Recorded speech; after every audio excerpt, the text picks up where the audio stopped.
भारत अरब देशांच्या परराष्ट्र मंत्र्यांची आज नवी दिल्लीत बैठक। तब्बल 10 वर्षांनी होणाऱ्या या परिषदेचं यजमानपद पहिल्यांदाच भारत आखले। व्हेनेझुएलाच्या हंगामी अध्यक्ष गोमेज यांनी पंतप्रधान नरेंद्र मोदी यांच्याशी दूरध्वनीवरून साधला संवाद। सर्वच क्षेत्रांमध्ये भागीदारी आणखी वाढवण्यावर आणि दृढ करण्यावर दर्शवली सहमती। फेब्रुवारी महिन्यात भारतात होणाऱ्या जागतिक AI इम्पॅक्ट शिखर परिषदेत 100 देश आणि 15 देशांचे प्रमुख होणार सहभागी। अश्विनी वैष्णव यांची माहिती। राष्ट्रवादी काँग्रेस पक्षाच्या विधिमंडळ नेत्याची निवड करण्यासाठी आज मुंबईतल्या विधान भवनात बैठक।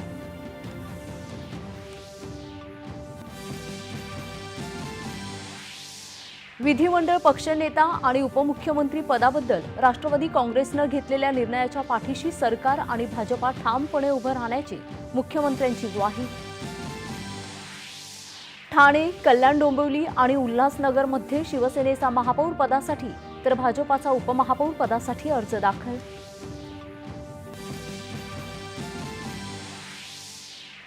ऑस्ट्रेलियन खुल्या टेनिस स्पर्धेत महिला एकेरीच्या विजेतेपदासाठी बेलारूसच्या अरिना साबालेंका आणि कझाकस्तानच्या एलेना रिबाकिना यांच्यामध्ये आज लढत।